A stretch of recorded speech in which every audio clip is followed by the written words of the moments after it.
we see a lot of speed training out there, and I think we see a lot of issues. Most of the stuff that you either like or don't like, you've actually tried.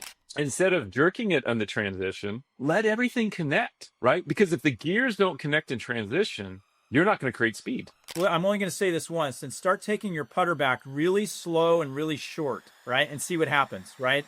And then you can go to the Mayo Clinic and be part of study number 5 on the yips. Hello, everybody. Christopher Smith here. Another adventurous conversation in Don't Get Me Started podcast. I'm your host, Christopher Smith. I'm a PGA Master Professional in Teaching and Coaching. Lots of PGA professionals out there, but luckily not too many Master Professionals in Teaching and Coaching. I'm also the Guinness World Record holder in the wondrous sport of speed golf, which most of you have probably not heard about. And as my dear friends know, I do not suffer fools gladly. In fact, I don't suffer them at all. But enough about me. On to my guests today. John Novosel Jr. is the co-founder of Tour Tempo. He is a speed coach, if you will. He's also a fascinating guy to talk to about a variety of things. And we speak on a regular basis. So we're going to dive into some of the known and unknown. So John, thanks for being with me today and your patience here. Thanks for Thanks for having me on. I think it'll be great. I mean, the conversations you and I have on the phone or wherever, I think this will be great. People can listen in on these things because they go all over the place. Yeah, for sure. And I want to make sure we talk about some of the things that you want to speak to. This is not about me. We'll have some back and forth. I did share earlier that I know you're an avid reader, and one of your lost art, among other things, kind of like listening. One of your favorite authors of all time is the science fiction writer Isaac Asimov, who was a prolific writer. And again, if there's anything that you'd like to share, what is it about science fiction or Asimov specifically that interests you or draws you to him?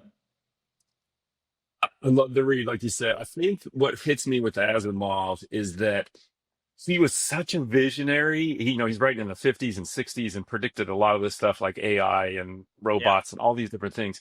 But what he was able to do, which is a very lost art if you go to the movies these days or watch movies, is it was all about the characters and the interaction between people. It wasn't about technology or blowing up things or spaceships or things like that.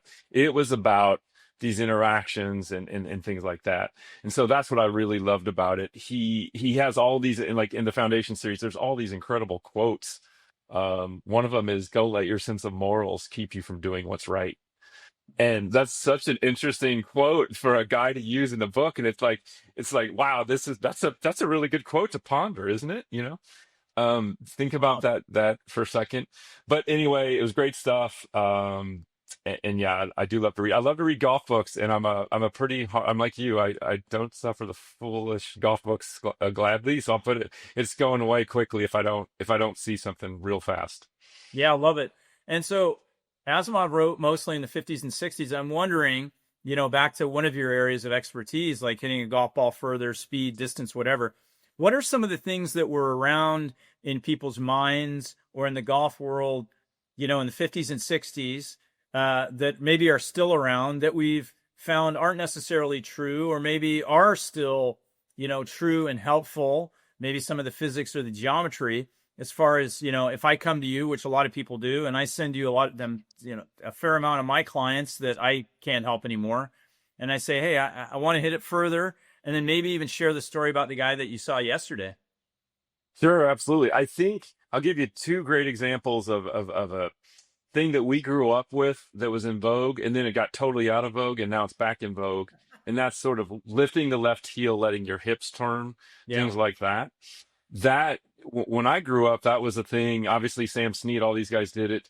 And then sort of the modern golf swing was to keep your foot down, keep your left foot down, don't turn your hips, restrict your hips, and all these things, create an X factor. Yep. And it's partially good. It depends on what you're doing with your lower body. But if you want to take some stress off the body and you're getting older and you want to gain some speed, you need more motion, not less. And so letting the heel go, letting the hips turn is probably going to be a good thing. If you look at most long drive guys, you're going to see that. I think the big misconception back then, it's still a misconception today, is tempo.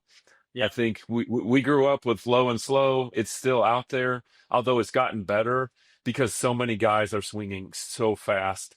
And that's the whole premise of my dad and I's, the books we've written, the training aids we've developed, the app we have, is that the tour players are really swinging very fast, and they're doing it with a certain ratio and things like that. But Rory just won the Masters. His backswing, from takeaway to impact, he's super fast. It's way under a second, and the Yep. average golfer is taking way more time. Yep. And that does a couple bad things. One is it probably slows you down for club head speed and power. But two, it allows you to think more. It allows you to possibly do more weird stuff in your swing. Yeah. And so, it almost just creates time for bad things to happen. So I think that would be a big myth that still Mm. persists. I had a guy, like you said, that we could talk about, came in, he gained 50 yards of carry in an hour session. And there's a lot of variables in there, Yeah. but his tempo was off. His tempo was 25.6-ish. Yeah. And so that means fairly slow in the backswing, super quick downswing. Yeah. And most people, when they see that, or when he hits a bad shot, he had a problem with hooking, they say, "Oh, you got quick on that one," which he did get quick on the Yeah. downswing and not fit, and sort of from the transition, but he didn't get quick into the backswing, and he didn't have a matchup between Right. the backswing and the downswing. So one of the things we did to put all these speed things into play was we Yep. used tempo as Yeah. the glue to get it back to the golf ball. Yep. So that was a big thing we did to make that work. But specifically what this guy did when he came, he said, "Hey, I want to hit the driver farther." And I looked, and I sort of, when I see someone, I size them up, and I say, Yeah. "You're 6 foot tall, you're buck 80, you're built like a brick shit house, and you should be hitting it farther than 260, 270 on the fly." Yeah. And his speeds were decent, 117 on a driver and 170 on the ball speed. But by the time we got done, I had a 127 and Wow. 186 carrying at 320. And granted, he was a special one because he was hitting it low on the face. So for everybody out there, if you hit it low on the face on a driver, it's going to launch low with a lot of spin, but it's going to look like you hit it too high because it balloons out there as it goes up. So people are like, "You got to hit it lower," and it's like, well, no, you need to launch it better. But what I try to do, instead of looking at fixing a golf swing, I'm looking at the way the body moves Mm. and saying, how can I make this thing? How can we create this athleticism, especially with an athletic guy? Yeah. And so I'm trying to light up certain muscles and do certain things and get more force into the ground, more force into the grip, and get the tempo dialed in. Yeah. And so I use resistance, I use training aids, I use a bunch of Yep. different things. And what I liked about this transformation for Richard was we didn't, like, when you see the before and after, you definitely go, "Oh, that looks better for sure." But you don't think like, "Oh, he looks like John Daly now." It's not like he's taking some wild swing. He's going to be able to take this swing out on the golf course. Yeah. So I think that's a big key. And you and I kind of, we see a lot of speed training out there, and I think we see a lot of issues. Yeah. That's the other thing. I mean, other than, and I want to talk to you about some of the lowest hanging fruits that you see with speed. And again, everybody's different. But the need for speed, or this speed training, has become so popular in the last, I don't know, even 5 to 10 years. There's a lot of different training aids out there. There's a lot of different modalities. And then what you've discovered and have thankfully shared with me is there's a lot of things, two things. I always tell people, if you're practicing something that doesn't transfer to the golf course, you might as well go sit on the couch, because nobody gives a shit how good you hit it on the driving range, right? So there's this transferability, first of all, okay, which means, hey, I gain speed, okay, and I can still find my golf ball, okay? And then there's so much, and you've warned me about this because I'm the old guy now that'll tend to overdo stuff, people doing things that will, in fact, injure you. So maybe you can speak a little bit to some of the things without naming any names, some of the products. Yeah, for sure. No, yeah, for sure. That maybe Yeah. people need to be careful of. Let me start with this. Why is speed so intoxicating? Yeah. Okay. Because I think that's what is going on here, is that speed is really fun and intoxicating. And Yep. the reason why is because of what you just said about transferability. Let's say we're on the driving range and you're giving me a lesson and I start hitting it pretty good. Did I just shoot a lower score? No. Hmm. I mean, I feel good about my swing and stuff. But with speed, it's different because you've got a launch monitor, you got your GC Quad or your Launch Pro or whatever you're using, and you look down and you see a number. It either goes up or down, or stays the same. But as soon as you start to see that number go up, and then you see the ball speed go up, and then you see the carry go up, you just did something that is, it's quantitative, it's Yeah. measurable, and this is actionable, and it feels great. There's dopamine, I'm telling you, believe me, I know. And so you're going, wow, I just did something really cool. Now, I think it'll transfer, but I know at least we achieved this, right? Yeah. So that's why speed is so fun. And John, real quick, Transferability is, yeah, go ahead. sorry, real quick. So some of the viewers and listeners that don't know you, like you talk the talk and walk the walk. What kind of speed are you at your best, and even right now? And if you don't mind my asking, like you're not some 25-year-old, right? Like you're up there. I think you're somewhat over 40, yeah, and you can still move. I'm somewhere I'm not 39 anymore. I'm in my mid 50s. Yeah. Last year I put up a 203 ball speed, 140 club, carried over 370. Yeah, I love it. Yeah. God, it's weird because I competed in senior long drive, but the guys are 45, so I still have a disadvantage. I know. And there's but to your point, what I see on a lot of long drive guys are big dudes, obviously. Yeah. I'm 6 foot, about 175 pounds, so I'm not a huge guy, but they're usually former athletes of some sort or another, and they know how to transmit. They know how to transmit force and energy in the body. But I do definitely walk the walk. I love to do it. I took some time off this winter. My best speed, I think, this year is like 197, 198, 198. Granted, that is with like a long drive club and all this.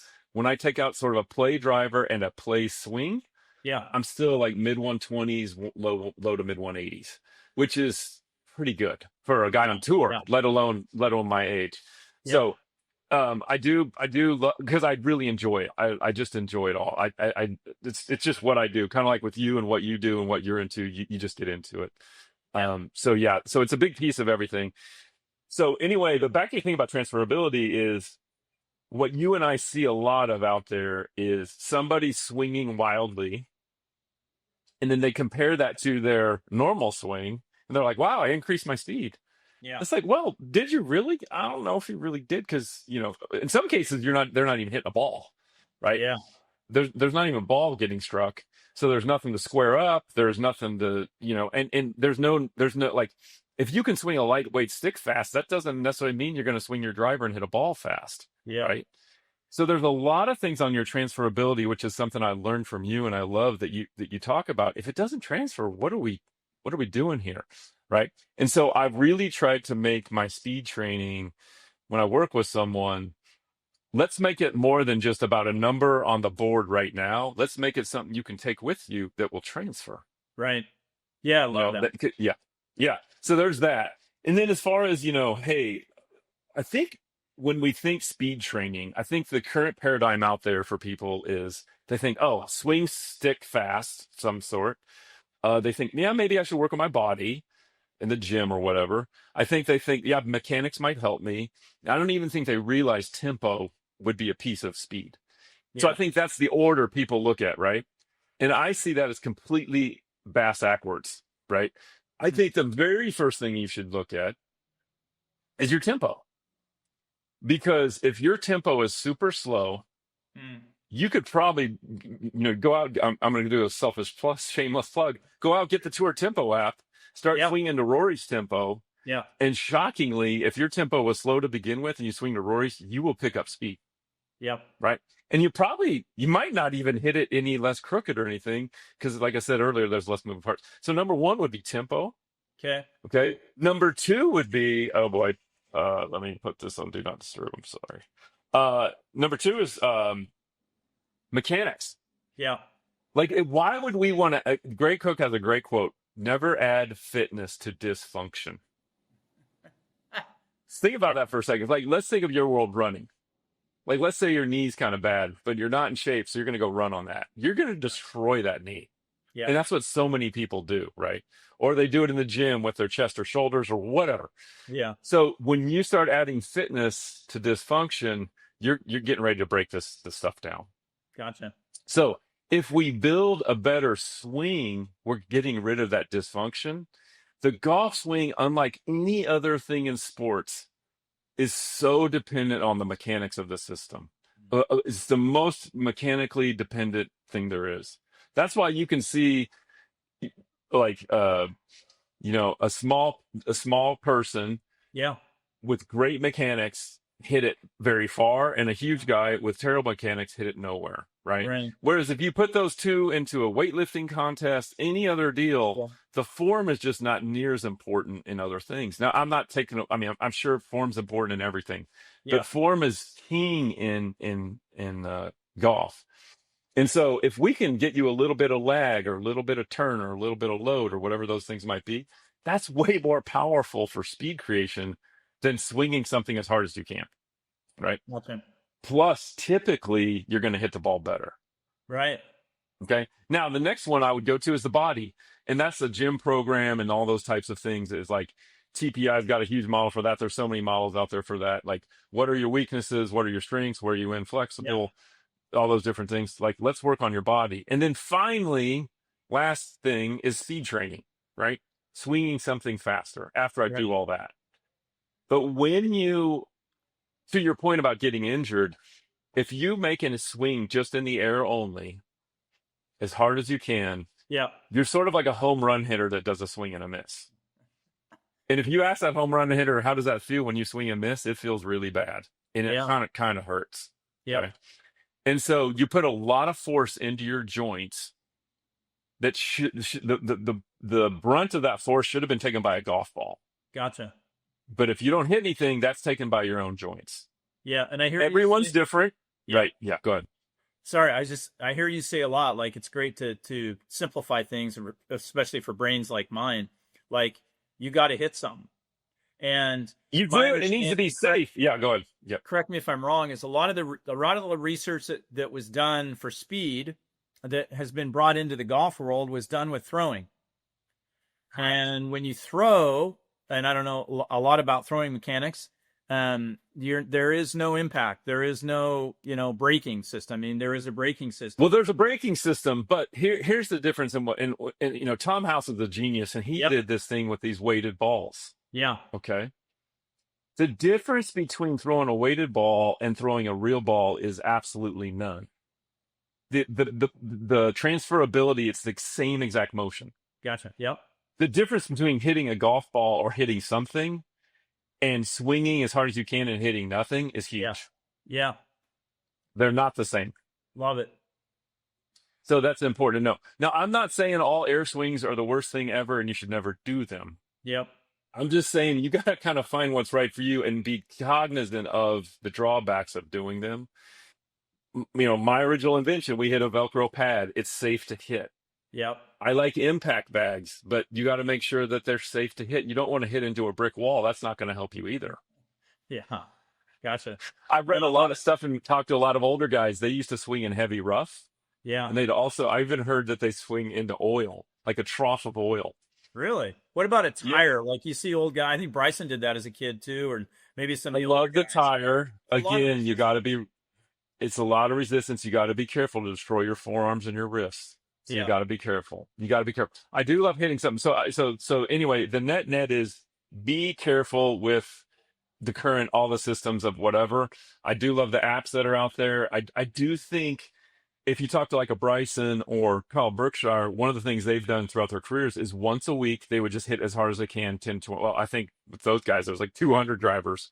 Yeah. But one of the things that really helped me with my speed in the last 2 years, I sort of finally got myself physically where I wanted to be. Got my swing in a pretty good spot. I thought, all right, I'm going to start adding speed. Kind of took my own medicine. And I went from about, 190 to 203 in the last 2 years.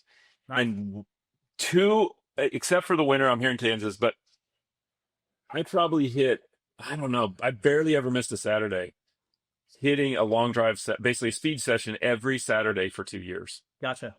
Love it. And what it was using my training aids. Then I'd hit balls as hard as I could, but I was doing it with a good swing. I was doing it with a good body. Yeah. And so it wasn't like I was ever sore. I mean, the only reason I was sore is like if you were to go lift weights really hard, you're sore in a good way. Yeah. But that does help once you kind of get into a good spot. Let's add some speed, but do it once a week, whatever it might be. Yeah. And that's a nice thing to do. So you could try that before you try other stuff. Yeah, I love it. One of the things that probably the listeners and viewers do not know about you and I is we are both human guinea pigs. So. Oh yeah. which I think is important. I always tell people, people like to talk about stuff or they have the knowledge or the understanding, this and that. And I ask them, have you ever actually done it? And I'm a firm believer that nothing has been learned until it's been experienced. So most everything that has to do with speed or whatever, you've tried. And a lot of times, like I'll stumble into stuff myself because I used to be able to run kind of fast, but I've never swung very fast. And John often tells me, hey, go ahead and do that, but be really careful you don't hurt yourself. So I've delved into other realms from emotions and psychological and whatever it might be to see if it helps and to experience them.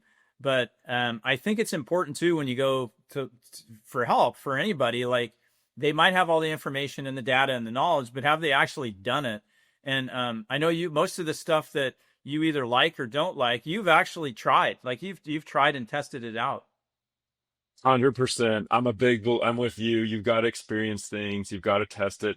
I do, I think as being teachers, and especially like you shot 67, like 45 minutes or some shit, which is ridiculous. Did I get 65, that come right? on, I need those strokes. Sorry. So yeah, and in like my speeds and my size, it's like, yeah, we can sort of say we're living it. And I don't think that a teacher's not a great teacher if they can't hit a ball 350 yards. I think they could still teach speed, no doubt. Yeah, yeah, But I do think it helps if who you're working with, or even for your own sake, you're experiencing these things, because yeah, nothing can teach you like experience, right? 100%. So there, And most yeah, of the time you do it wrong, like you screw it up or you get injured because you've tried something. And for better or for worse, those are the best lessons. exactly. And you never know how that's going to turn out, whether it was good or bad. I just heard an incredible podcast with a guy named Robert Rodriguez. He started with El Mariachi and did a bunch of films and stuff, but he's a really interesting story if you ever want to talk about like the whole process of developing things. But he talks Mm. about how his biggest failure basically became his greatest successes. And so a lot of times, I'll swing this all the way 360 back to golf, 180 to golf. If I go to do a speed session and it feels like I didn't increase that day or things didn't go well, I always start to focus on what were the positives today. What did I feel? What did I learn? What did I miss? I like to look back at the session and say, what can I do different next time? And then you start going, wow, you know what? My angle of attack was great today, or my path was great, or boy, I'm looking at some video. I'm doing this move great. I just need to put it all together. Or you look back and you're like, geez, I missed this particular warm up, or I didn't do this, or I need to try that. So it's always, everything is a learning experience. Yeah. And to mark things up as failures or successes too much, I think is short-sighted. Yeah, I like that. And you and I have talked, and you wanted to dive into some of the motor learning stuff, but it brings to mind Dr. Bob Bjork, his great idea of desired difficulties in practice. Oh, yeah.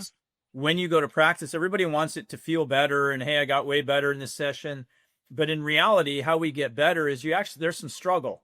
And so you might actually go out and struggle for certain sessions, and long term, which is what we're after, that can be very beneficial. So I love the idea of, hey, it wasn't great today, but this was better and this was better. But at the same time, people need to realize that struggle aspect, again, the desired difficulties, which is kind of a catchy name to remember, is a big part of learning, and long-term learning and learning that transfers.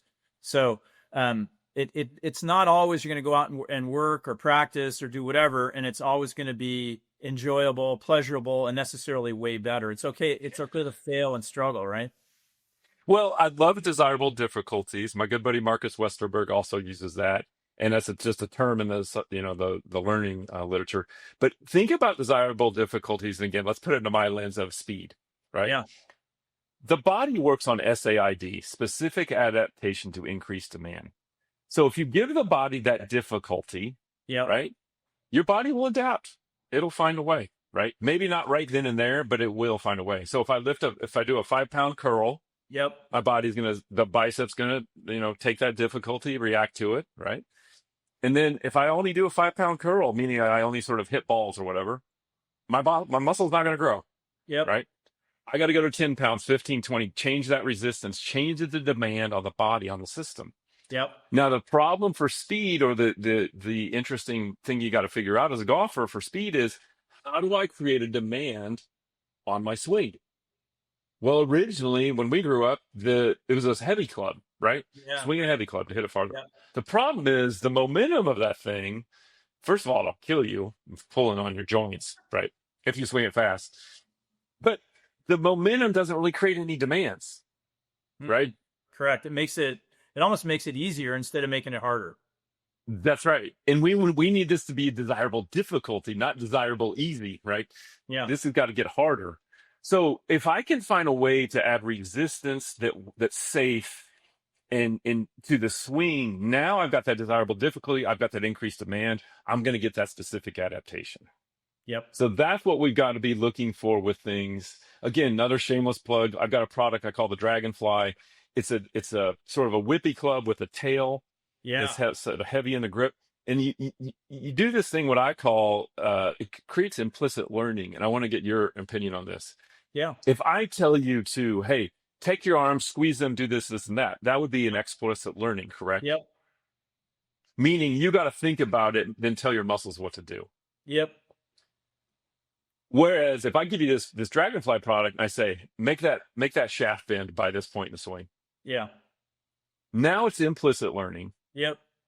And you're going to have a resistance you got to fight against. By the way, when you give a resistance to the body, guess what? The body wakes up. Yep. Because you know what we all love? Homeostasis. We do not want to get off the couch. Right? The body just wants to stay on the couch. So when you give the resistance to the body's like, fuck it, I gotta do some stuff here. Yeah. Yeah. But if we do it with too much explicit learning, Yeah. too many commands, externally rotate, get extension here. When you go to take that to the golf course, that's not gonna work for you. I mean, I love that. I think all the teachers and coaches out there, if you can give something, it might be a concept, but it might be a tool. If you can give a tool to someone and without saying anything or really giving them much direction, the movement changes like that. Okay, now they've turned into a kid. And, kids are the Tiger Woodses and Scotty Schefflers and Nelly Kordas of learning, right? They are expert learners, and most everything a kid learns is done by trial and error. So it's done implicitly, right? You tell them what to do, not how to do it. And I think that's something that's super important. So like the Dragonfly, I got to get one of those when I get back to Oregon, ASAP. I love things I can hand to people, and they kind of look at it funny, and it's like, well, what do I do with this? And it's like, I don't know, just swing it. Or get a specific thing with the toy or whatever it is, like make this pop at this point in the swing, or make this do this, or whatever that might be. That implicit learning is so much more powerful than us giving them 10 swing thoughts. 100%. And again, it's giving the person a task, but not necessarily guiding them or telling them how to do it. And then as soon as the motion changes, like we're getting them to do what we want them to do. That's a great old John Wooden concept. Is he used to always say he always got his players to do exactly what he wanted them to do, and all the while they thought they were doing exactly what they wanted to do.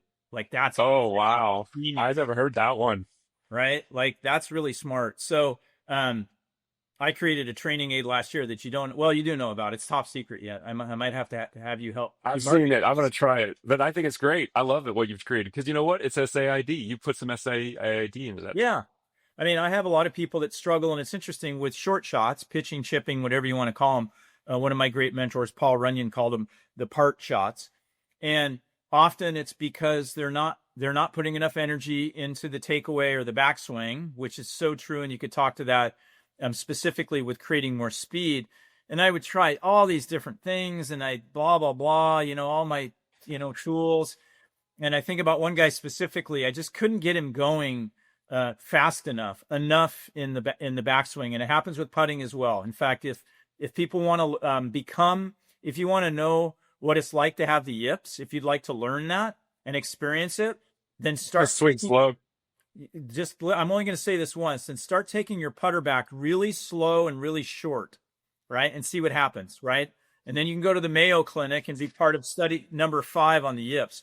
But anyway, I handed this individual two wedges together, and they're hard to hold because the grips are fat. And I said, just swing this, right? I didn't tell him what to do.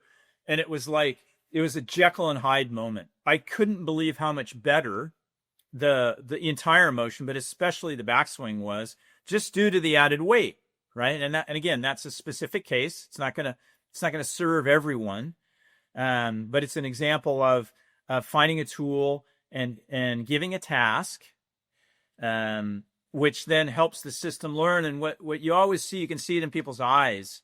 There's this aha moment. There's an epiphany of the system. I'm talking mind, brain, body, even soul, that they get it, right? And so often in teaching and coaching, and I'm guilty of this myself, I'm doing it right now, talking too much, is you're spewing out all this information and all this knowledge, sometimes to impress, and it doesn't help the person.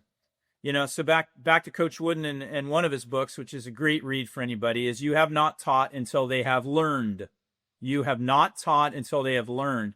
And I think we have a lot of teachers and coaches out there that are somewhat retarded in the art of getting people to learn. They're not very good learning facilitators, despite, like we talked about before we came on, we have all this knowledge and information and data and all these metrics. But is the person learning? Is the student learning? Okay. Are they getting better? Which at the end of the day is the only thing that matters. So, yeah, I'm a big fan of that. So I want to get one of the dragonflies. By the way, For John, sure. And I want one of your wedge devices. But let me jump on that quote with Wooden, because when I did a thing in Sweden, and these guys are experts at getting people to learn. Yeah. And small country, tons of top players, and the director or the CEO of the PGA over there is a guy named Johan Hoff, brilliant guy. He told me the same type of thing, is that there's no such thing as teaching, there's only learning. Yeah. And you got to remember that when we're coaching people. You could tell them all about all the mechanics and all the different things, and like you said, force plates and all this. They just want to get better. Yeah. They don't. Now there are some crazies out there that do want to hear all this, right? You get those guys. I definitely do. But I always ask them, do you want to know about this, or do you want to hit it farther?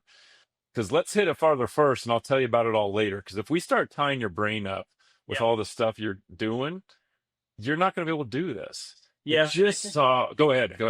Yeah, I think it leads into, I've noted, I'd love to do a research project on this. So I've been teaching golf for a long time, 3.5 decades now, and I still play. My observation has been that people would be very good players, and the more they teach and coach, the worse they play. And one of my great mentors, Jerry Molds, used to always tell me, some people want to take pictures, some people want to know how the camera works. Now, as a player, when you go to play, you and I know this, some of the greatest players out there, their IQ is in the single digits, right? They're dumb as posts, but they can really golf their ball and they can get it in the hole. I think as coaches and teachers, we do need to know how the camera works. But then when it's time to go, and this is why speed golf was always an elixir for me, when it's time to go, I just got to go take pictures. Right. And the irony in that phrase is a lot of it is visualizing and picturing, hey, where do I want my golf ball to end up, and how do I want it to get there? Like, that's a powerful swing thought, people. Okay. It's an external cue, right? It's sensory. Those are the best sorts of cues and keys and thoughts and foci of attention, if I want to sound smart, that are going to help people perform. So, yeah, there's two stories for you real quick based on that. Is when I first got into this with my dad, I was really hitting the ball far. So 20 some years ago, I was hitting at 330 or whatever, which back then was really long with the old equipment, maybe 25 years ago. Yeah. I was shooting in the 60s. It was great. And then that winter, I started this fitness program for golfers, and this basically indoor teaching with all my training aids. And so I had a lot of lessons that winter, and I came out, I couldn't even break 80. What just happened? And I realized that not only was I thinking of all these thoughts of how to help students, but I also had the bad cyber vision as well of watching these swings. Yeah, I know. That's a great for the entire, because in the winter in Kansas, I didn't play for 4 or 5 months. Yeah. That's, it was even made it even worse. Cut to a few years ago, I went to New Zealand. And I didn't have my clubs. I didn't have a launch monitor. I didn't have, it's in meters. and barely even got warmed up.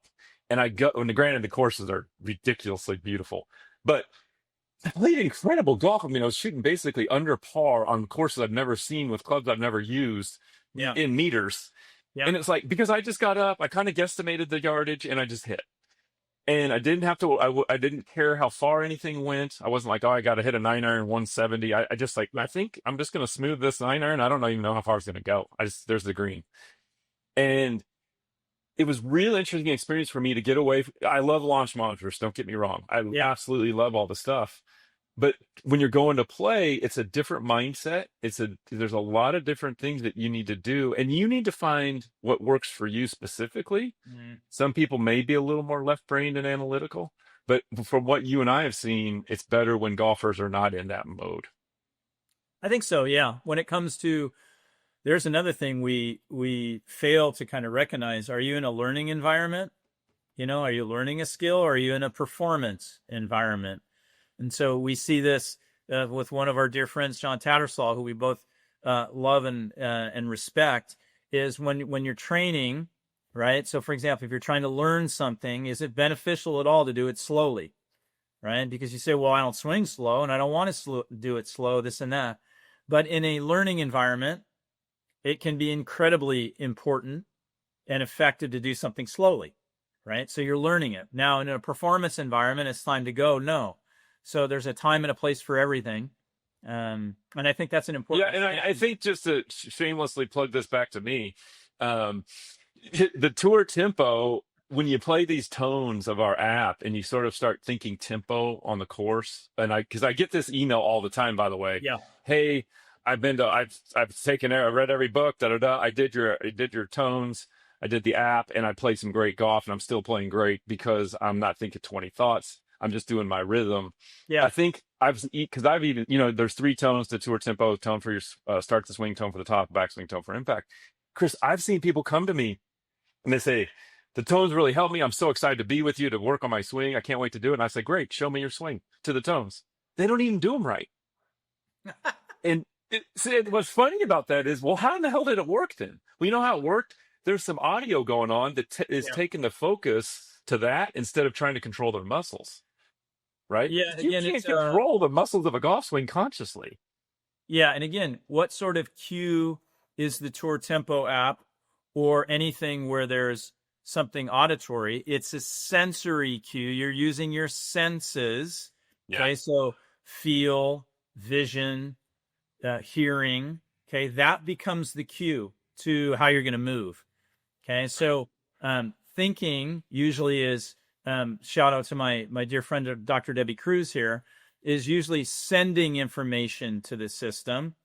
Okay. Whereas when we use our senses, if it's a sensory piece, okay, we're receiving information, and we work a lot better in reception mode. So let's receive information and let that guide what we're doing, rather than sending information, which is a thought. Now, there are people that can send the thoughts and do pretty well. But to your point, where this has already come up a couple times, is what's going to work best for the individual, because everybody's a freak show and everybody's a case study of one. But I love that sending and receiving, because it gets there's 2 different states there. And I wonder if there's certain times to send, and there's obviously certain times to receive. And it feels like when you're going to play golf, it's more of a receiving thing. And I think the tour tempo tones really help you to receive information 100%. rather than trying to send that information to the things. I just saw a thing on rate coding for muscles. Basically, your brain sends an action potential out to the muscles, meaning we're going to fire this muscle. Yeah. Well, most people can do somewhere around 50 fires per second, right? And then the elite sprinters and whatever, it's like 100. But what's interesting thing, if you clog the thing up with too many damn thoughts, you can't send these action potentials out, right? And so all of a sudden you start to realize, like, I mean, what do most people say when they have a great round of golf? What were you thinking of, right? It's not too many things. I also know, and I told you this a long time ago when we first met. I did I'll shoot whatever, even par, 1 or 2 over. I did a round speed golf. I was in a golf cart. Yeah. But I ran to my ball and I just didn't do a pre-shot routine, nothing. I was like 4 or 5 under par for 9 holes, and it was incredible because it's all receiving. There's nothing. You're just getting up and hitting, Yeah. and it was really powerful for me to do that because I'm sure you know all the things behind it, but when you play fast, man, you don't have time for any of that. Well, it goes back to you're playing implicitly. So you just give your system a task. I want this ball to go about 100 yards, right? And then because you don't have time, okay, it's able to respond to the demand and then do it without thinking about how to do it. So most people, when they take too much time, there's too much conscious thinking going on. Where at the end of the day, just like we're doing right now, 90% of what we do, every single day is run by the subconscious, right? Right. Yeah, that ain't my opinion. That's just the way it's working, people, and that bothers people, right? Yeah. Also, the conscious, it doesn't have access to the subconscious. That also bothers people. So there's a time and a place for conscious activity. Like, let me gather I found my golf ball, great. Okay, let me gather all the information about, the wind and this and that. Okay, now it's time to go. So, hey, there's two phrases that I've heard a lot over the years, and then I think it relates exactly back to what you do. And you mentioned it earlier. So in golf swings, I hear this a lot. People say, "Oh, I got quick," right? And my experience, 99 times out of 100, is when people get quick, and then you ask them, and this is I think it's fascinating too, teachers and coaches. Never pass up the opportunity to shut up, first of all, Michael Hebron, and ask your people, right? And then freaking listen to what they say. But often I say, well, where did you feel the quickness in your motion? And more often than not, it's in the transition, okay? And the reason they go quick in transition, it could be with anything, it could be a chip or a drive, is because they haven't gone back fast enough or with enough force or with enough energy. What do you think about that? The quickness. 100% agree. I mean, it's absolutely the story of tour tempo. I 100% agree. It's the story of our dear buddy John Tattersall, who talks about the impulse of a swing. Yeah. It's Lee Cox, another one, great buddies with, talks about getting energy into the system. And typically what you see is this sort of slow thinking. I don't call it a backswing. It's a take back. Yeah. Right? It's not a swing. Yeah. And so because there's no loading of the tissue, there's no loading of the muscle, Yeah. there's no energy in the system. I don't know if it's conscious or subconscious, but somewhere the brain goes, I got to get some energy into this thing. Yeah. So it's just jerk it from the top. Yeah. Typically all that energy gets lost somewhere in here. And by the time you get to impact, you're slowing down. Yeah. So what I like to see and what I coach people on is, and I'll ask them, like you said, well, where did you feel fast? Well, I felt fast in transition. So I say, well, how would you like to not feel fast in the transition? They think about that and they go, well, God, that'd be great. But how am I going to get speed? I'm like, well, we're going to put the energy in early. That's Tattersall, right? And that's tour tempo. Let's put the energy in early. Oh, you can do that? Yeah, you can do that. Look at Rory and Bryson and Ben Hogan and Tiger and every other great player that's ever lived. So you put the energy in early, and then what I can coach them on, instead of jerking it on the transition, let everything connect. Right? Because if the gears don't connect in transition, you're not going to create speed. So there's this interesting thing with when you watch a guy with a lot of speed, the transition may be fast, but it doesn't look like if you watch Rory, it doesn't look crazy, does it? Which is why everybody, when they watch the best players in the world, they always say, oh, they look so smooth. And you're like, wait a minute, they're swinging at 121, like upper echelon PGA Tour player, and it's smooth because they're not going back slowly. For the most part, yeah. There's a few exceptions out there, obviously. But for like all the guys you see, like the two ones that I love right now, Ludwig and Rory. Yeah. And you just see there's this smoothness, but it's so fast. And part of smoothness is mechanics, which is weird to say, but it's true. If you have a Jim Furyk motion and you did that with Bryson's tempo, it's not going to look very smooth. Yeah. Gotcha. Right. So, and even Bryson, I don't think people would characterize his swing as smooth, although I think he has great tempo. And the reason it's not smooth is because he's got some moving parts. Yeah. Whereas Rory, Ludwig, and Adam Scott, there's no moving parts, so to speak. Yeah. So it looks very smooth. But to your point, to put a little bow on that, get more energy into the takeaway. get more energy into the backswing so you have Yeah. time in the transition. And that's going to be a game changer for most golfers. Yeah. And then my experience when I ask people, I always like to get to the source if I can. What is the cause? When I ask people why they go back slowly, right? So first of all, they may not be aware of it, which is where some kind of feedback for them is important. A couple things. Old school, low and slow, right? Okay, wrong. Fired, just waste and fraud. Fired, you're out. Okay. Yeah. Second of all, this finally comes out. We know this when we listen to our students, like halfway, almost to the end of the session, it's like going to a shrink, right? This stuff, they start confessing these things, right? Right. And they say, well, I feel like I can, and this is a word I have trouble with at times, I can control it better, right? So we are all control freaks to a certain extent, some more than others, right? And so I get it, because they have no control of their golf ball. They decide to control it, especially going back, right? Which my experience leads only to disaster. They need to, to let it go. Okay. But they're over controlling it, trying to make it perfect, trying to make it better, maybe trying to put it in positions. And there could be a time and a place for that. But it's that controlling aspect where in reality, Jackie Burke Jr. used to say this, you need to be a bit more reckless with what you're doing. Well, that's now I'm out of control. But the proof's in the pudding. It's easy to get them to shift, John, when you say, well, this controlling thing, how's that working for you? Right? You suck. You're awful doing it. So why don't you do something else? Like I try to come to see John myself once a year or so to get my speeds up. And I'll say, well, I'm doing this and that. And it's like, how's that working for you? Well, not very well. Well, why don't you freaking change it then? So I love all this. And I mentioned him earlier, Marcus Westerberg, great friend of mine, and you would love him. You got to get him on the pod. But he talks about going slow and these types of things. It's an illusion of control. It's an illusion to the mind. Love it. And the analogy that I often bring up is you've been driving a minivan and you're controlling your way around the streets. I just put you behind the wheels of a Ferrari. You're going to feel out of control, but guess what you learn to do? You learn to drive it. It takes a little bit, but you figure it out.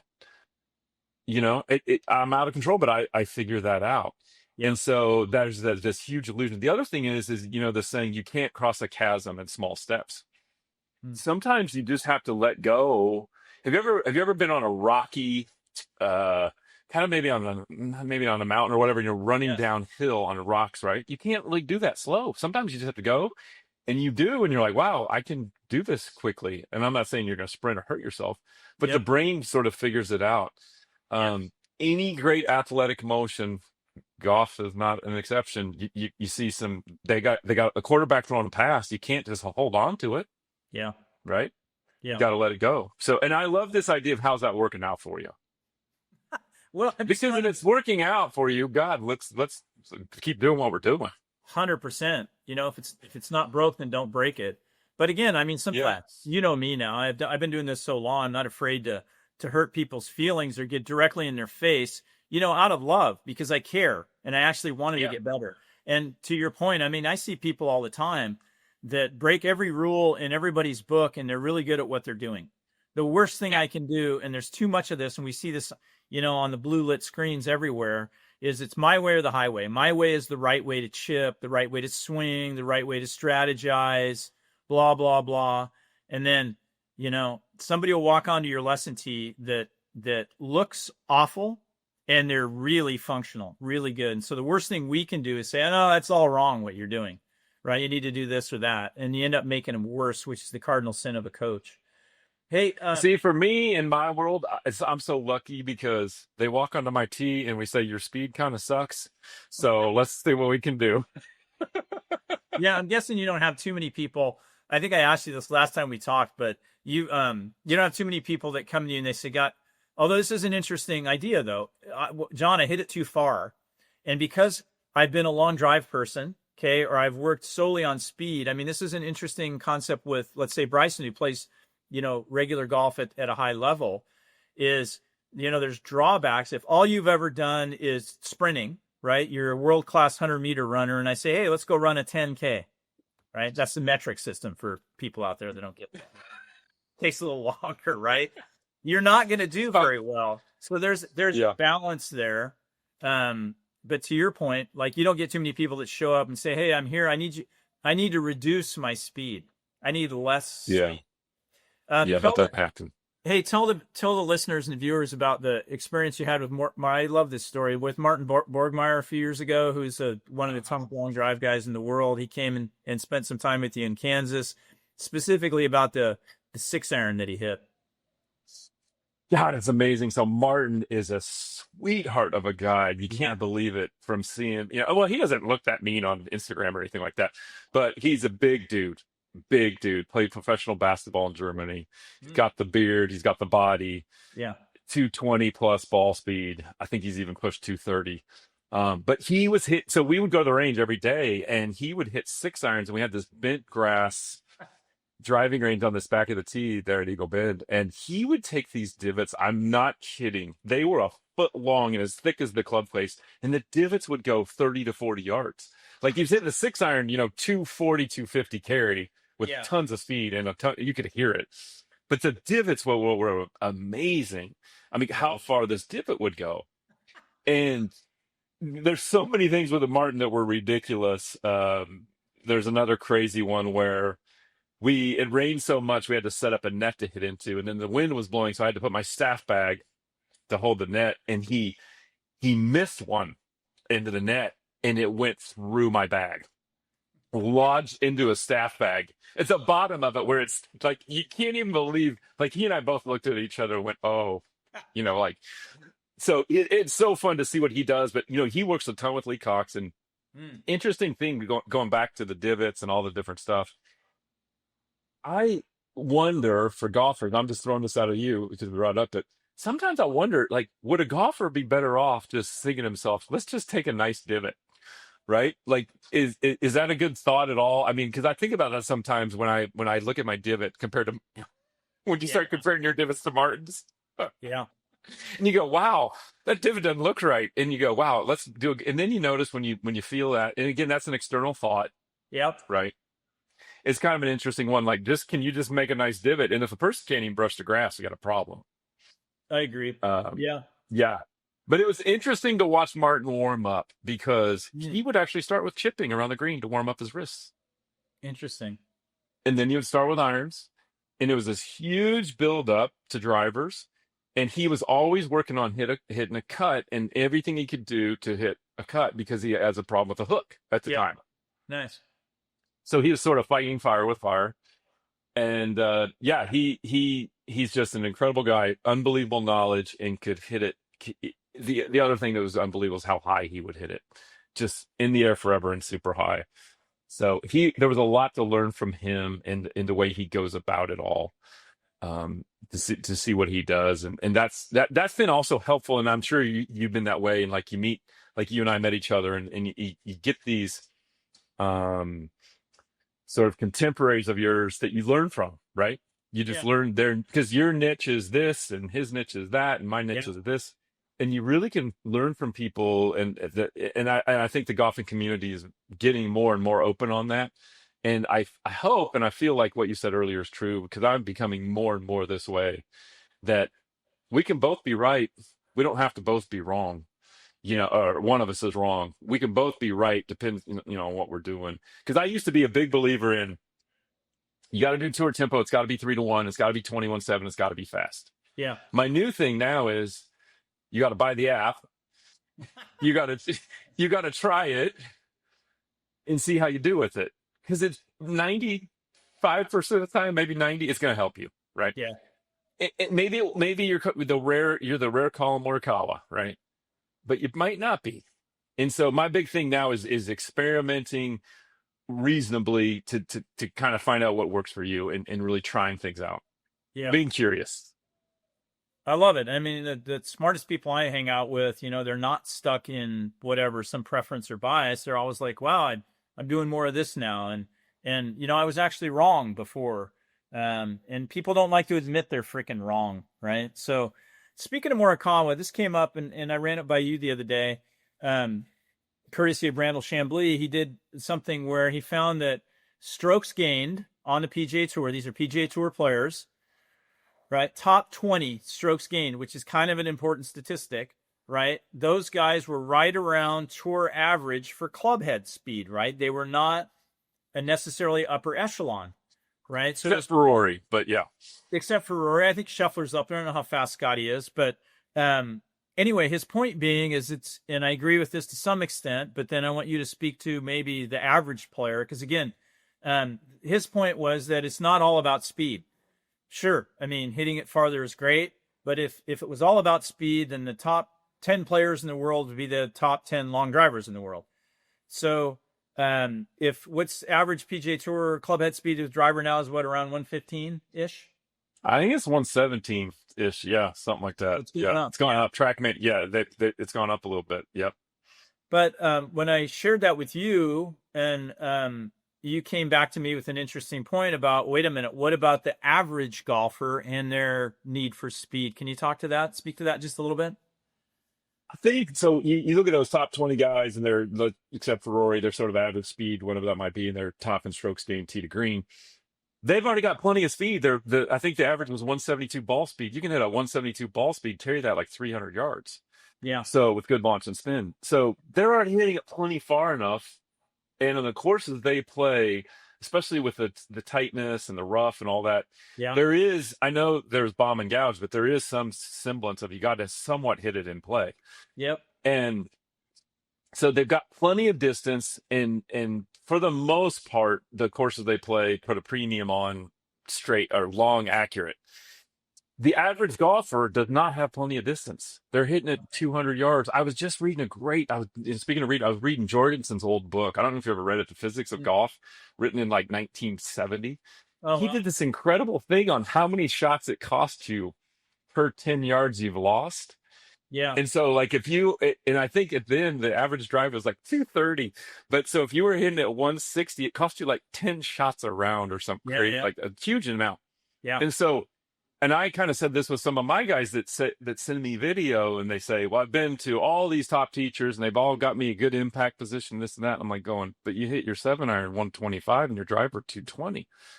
What are we doing here? You're a grown man. You're gonna have to have the best short game in history. Right. You're gonna be Paul Runyon to like, short game chef here to do anything.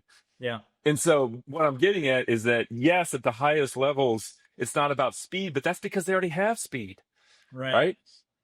And at the middle level or the average golfer, none of us are getting any younger, right? You're either over 50 or you're going to be, and we're all doing this on devices, right? And so all these things we do with modern society is taking away our mobility and all and this type of stuff. So that's why the speed work and the body work and the mechanics work and the tempo work all become so important, because distance is important. Yeah. It's not the end all be all, but it's really important as we age that we maintain that. And it's not something that you can't do. I mean, like I said, I had my most speed ever at age 55 last year. And, that just shows you can keep increasing as you do this. So I think it's a cool stat, but I do think you got to really take it and put it into context. No, I love it. Speaking about the older guys, I posted something on Instagram the other day. I spent 3 days at Augusta and a day at the Live event in Mexico City last week. And it's all I like. It's just like you said with Martin. I like to hang out with and watch the best players in the world. What are they doing? What are they not doing? Not what people say they're doing, or not even what they say they're doing. But first off, to some of the old guys, like I've forgotten how many great major champions and older guys are playing on Live. Also at Augusta, past champions. I got to know Mike Weir a little bit. He's 54 now. He won in 2003. And looking at it, I was like, dude, you're way stronger than you were, 20 years ago. And they all move well. They all have maintained their strength. I watched Westwood hit it quite a bit. I watched Henrik hit it quite a bit. On the range at Live, and then back to the best players in the world. P. Reed finished third at Augusta. We'd seem to forget that. He kind of has figured out that golf course. I saw him in Mexico City as well. And now Waco Neiman, who's 150 soaking wet, has won 3 out of the 6 events on the live event. Very efficient. So again, You looking know what at his ball speed is, people, by the way? I'm sorry. Yako's ball speed's in the low 180s when he hits it well. It's So it's crazy. 30 above his weight. Yeah. That's Yeah. pretty amazing. And interesting swing, interesting body. Will it endure this and that? He played with, he was paired with Bryson and Cam Smith the last day. But anyway, back to this kind of old. We're all getting there. I mean, you're either going to get older, or you're going to die. So hopefully you get older. And as you get older, you got to take care of this, and this. But these 50-year-olds, I watched Phil Mickelson's got to be over 55 now. I mean, some of the drives he hit in Mexico City. And by the way, you don't need John Novosel. Just go to Mexico City. It's 7,600 feet above sea level, everybody. You will hit it farther. In fact, maybe I'll do a golf school there. Okay. That's and right. Everybody's going to hit it farther. But, like you said, we're this way, we're hunched. So taking care of the mobility, stability, and the strength, and just in general, I think some of the younger guys get away with it, maybe, or they can recover faster. But yeah, I can't emphasize that enough. As we age and we want to continue to play, and we're probably not going to get a lot faster. We're probably just going to hold on to what we have as we age. So, except for you. Well, no, I think you're only going to hold on to what you have if you don't attack it now. Your buddy Brad Kearns talks about this, and I've seen it in so many things. I saw it with my father and when he passed and things like that. Your muscle mass goes off a cliff at age, 65, 70. Your fast twitch goes off a cliff in a bad way at even younger. Yeah. But you can work against those things. And when you do, you can do what I've done and what Padraig Harrington's the poster child for this. He's seen it so much farther now than he ever did on tour. Yeah. When he was on the PGA Tour. And so you can combat these things, and you can do it in the name of golf, but honestly, you're going to feel better and all that kind of stuff as well. So, yeah, Love it. it's all part of the whole deal. So, man, this has been great. Hey, John, so we could go on and on for the rest of the day, and we have a 12-hour podcast here, but I don't want to do that. So is there anything that I already kind of asked? I asked the loaded question about Isaac Asimov at the beginning instead of the end, but that's what you get when you're with me. Anything you want to run by me? Any other points you want to touch on that you think would be that we haven't, that would be that would help maybe clear up some confusion, help students, help teachers, you name it, or we can say adios. I think just following up with be curious to try things. If you're not doing something for, I think I don't want to stop too long here about tempo again, but tempo is kind of a fundamental of the swing. Would you agree? Tempo is a piece of this thing, right? It is. And let me play not devil's advocate, but idiot, which I am. Define tempo for me, and what's the difference between tempo and rhythm? God, I'm so glad you asked that. I'm glad that there's a huge difference. Tempo just means time. So in the golf swing, tempo is the elapsed time. Okay. Rhythm is the pattern to the motion. Okay. Right. So here's what's amazing, because we've all been told you all have your own tempo. Yeah. But go onto my Instagram. I'll show you 10 different tour pros that all have the exact same tempo. I've got Tiger and Rory and Scotty Scheffler. They're all lined up exactly the same tempo. That means from takeaway to impact, it's the same amount of time, but they have different rhythms. So I like this idea that we're all individuals. I don't like this idea that y'all get your own tempo. I love the idea that you have your own rhythm. Does that make sense? And how did you define that pattern of motion? Pattern. It's the pattern. And you can see it with so many guys on the rhythm, right? It's the same thing with sound. What's the rhythm, right? The tempo is the speed. Gotcha. The pattern, the rhythm's that pattern. And so when you're looking at swings and you say, well, everybody's got their own tempo. Well, not really. That'd be like saying everyone gets to have their own impact position. Well, if you really want to be good, you're going to have some certain things that impact. And if you look at PGA Tour pros on an iron, a lot of those impacts are similar, right? Yeah. And so they're not perfectly the same, but my point is rhythm you definitely get to have. Ernie Els has the ultimate rhythm, right? Yeah. Yeah. Especially back when he was younger. But tempo is something to look at and really experiment with. How much elapsed time should I use? Because when we, like I said, for the most part, when you increase that elapsed time, make it about a second, Yeah. you and you were 1.5 seconds from takeaway to impact, you're going Yeah. to hit the ball farther. Better things are Yeah. going to happen. There's going to be a rhythm in there that you get to have that. That's yours. But I want your tempo. Gotcha. Hey, real quick. So, are there any instances, and I think I know the answer to this, but I think I know the answer to a lot of things and I don't, where a faster backswing, right? So, more energy, okay? Yeah. Get it going, okay? Out of control, whatever you want to call it, does not serve you. And I'm thinking specifically, Yes. let's just say somebody just cannot go back much for whatever reason. Although I think about a Finau and a Rom, again, I just saw, by the way, for everybody that hates LIV, that's great, but where there sure is a lot of great players that play there. And I'm probably with everybody. I just want to see everybody together. But is there an instance where a faster backswing, for lack of a better term, is not beneficial?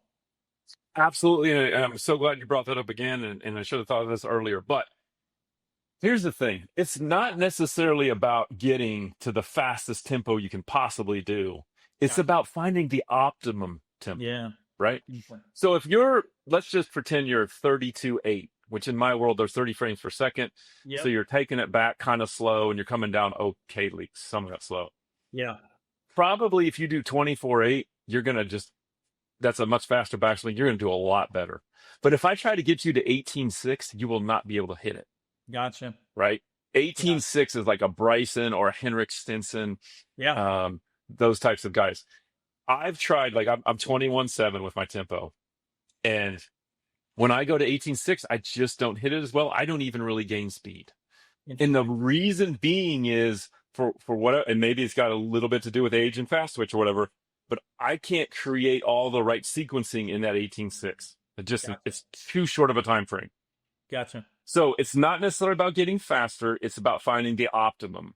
But the optimum for most people is a little bit faster. Yep.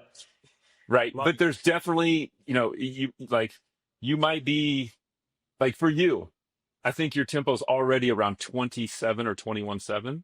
Yeah. So I doubt we're going to get you to 18.6. I don't know if 24.8 will do us any good or not, but that's something next time you come in, we'll experiment with that and just find out to see. But yeah, definitely speed is not the end all be all of the tempo. It's optimum. Love it. All right, brother. As we say down here, So good. Sauce. Hope to see you live soon. Glad you're healthy, and we'll talk again soon. Thanks, man. Yeah, that was awesome, man. So good. Really great talking.